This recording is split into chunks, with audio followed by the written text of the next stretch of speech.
another thing that gets readers every once in a while is like, what kind of narrative tension do you want in a book?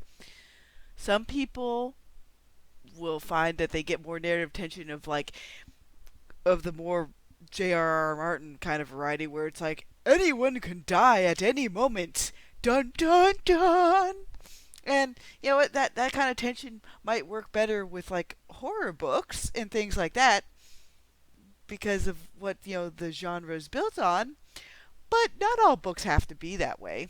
Um, I personally get more narrative tension of how will the characters get out of whatever mess they're in? Like, how will they solve whatever conundrum they're in? I guess it's the reason why I don't get bored with stuff like Superman or anything else because unless Bendis is writing it, or but gotta stay away from dead IPs. Okay, but I don't mind serials that have the same set of main characters come back for new types of adventures, even if those new adventures are dressed up in old tropes and themes and plot hooks. As long as you put your own 2 cents on the wheel, I'm pretty much I'm enjoying myself. Like there's some people saying like, oh, this breaks my willing suspense of disbelief that these characters aren't really in any real danger. It's like me, I don't care. As long as the character believes they're in danger, then I'm pretty much like I'm invested to see how they get out of it. Um, Kind of like it get that's like what part of Protocol is based on. My character tension and narrative tension comes from the fact like how will these characters solve this issue, problem, conflict? How will they find whatever MacGuffin is going on?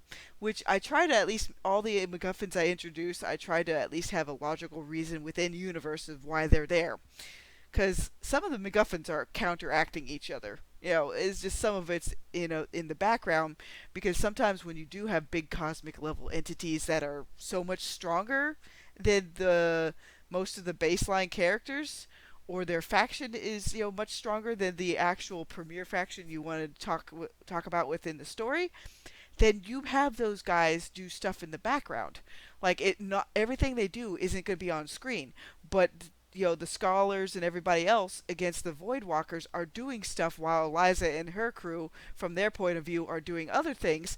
Now with the story it'll bleed into the main narrative, like how this overall cold war is affecting everyone, and that'll become much more apparent once you see more of the uplifted side of things. But for now, the first few books is mainly going to be situated on Earth, with a little bit of the cosmic elements coming in, because I can't help it. I just love that. That's what I love about space opera is you automatically have like all the other alien races there and everything else, and it's like boom, it's a cluster waiting to happen, and I just can't help it. Since there's not enough uplifted dogs in anything, the Bardaxians are going to feature heavily a whole lot. Because Bardaxians are best boys and girls. Yes, they are. You can't convince me otherwise. Heck no.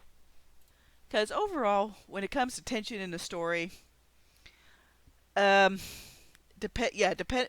The setting trappings will change, like pretty much like what I do want to see. Like, say if I am watching some crazy horror induced whatever, yeah, you expect more of that kind of tension to draw from.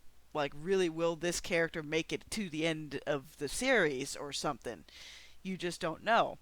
But when it's something where I want it to be a lot more lighthearted and fun, and the good guys fucking win, and happy endings, it's like, yeah, I get my narrative tension from seeing how the good guys will win.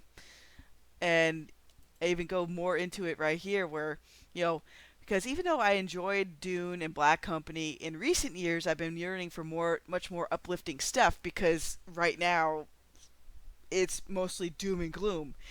It's like that's the reason why even with most dystopias, if I do have something that has a dystopia bent in it that I'm reading, it's because it has overall light at the end of the tunnel. It has something like Ken from Fist of the North Star, where he's a legitimate good guy in a craptastic world, and that craptastic world never changes him. He changes that craptastic world for the better. So that's really what I'm seeking right now. It's like, uh, I, I understand that a lot of people find the down in the dumps stuff engaging on some level, but you know what? Stop feeding one wheelhouse way too much and barely giving scraps to other wheelhouses. It's becoming pretty apparent that one side is definitely much more overfed than the other. Like as far as along the spectrum between dystopia and utopia, there's only so much dystopic crap I can take. There's only so much nihilism I can take. You have to be a fairly um, like I guess I'd say like as far as writing goes, you have to have something to contrast in that craptastic world, so it's not 1000% nihilism. That's the only time I might even give something like that a chance, is if they actually have people in there that offset how shitty it is. You know, otherwise it's like, what's the point of reading this thing? All it does is depress people. Again, you know, different strokes for different folks. I'm definitely on the please give me more uplifting, optimistic stuff part of the cycle. So yeah, just go. I guess try to find what kind of tension you want as a reader and writer if you decide to go the writer route, because I definitely know where mine's at. So there we go, everybody. I'm trying to see if I can think of like what's a good example. Um, there's those that prefer a earn your happy ending. It's like, oh, the protagonist must go through absolute hell to get even a scrap of what they want on the other side. God, you know what? Mass Effect is a good example of that. You go through hell to try to get the most upbeat ending you can get, you know, and yet BioWare smacks you in the face with a semi-nihilistic ending no matter what you choose. It's like, really? You don't even know if oh, look, because of the complaints they managed to put in a sequence where Shepard breathes for a moment. It's like, holy shit, dudes. Like, that's not what you do, especially when you give illusion of choice in your game. The earn your happy ending thing is annoying, because you know some days you just want to have a straight up story where in the end the parents aren't dead, the grandparents are okay, you know, everybody pretty much makes it out to the end as far as if they're aligned with the good guys, and you just want to see all the bad guys get their just desserts of where it's like, well, you're fucked. You know,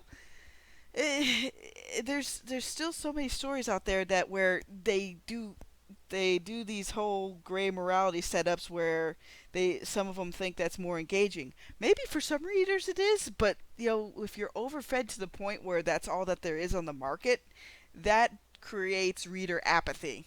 It does. I mean, it might not look like you're losing readers, but overall across the board, the focus on the mundane manifesto, oh, everything has to be poetical, and oh, it has to be realistic and down in the dumps. Well, if you know what, if we did that throughout all our entertainment history, we wouldn't have had stuff like Babylon 5 or Lord of the Rings or anything else that has light offsetting darkness. It would have all been a clusterfuck of down in the dumps nihilism, everybody sucks. So, you know, there is that. Again, this is just one Florida woman's opinion. How about you guys? Have a good day, everybody.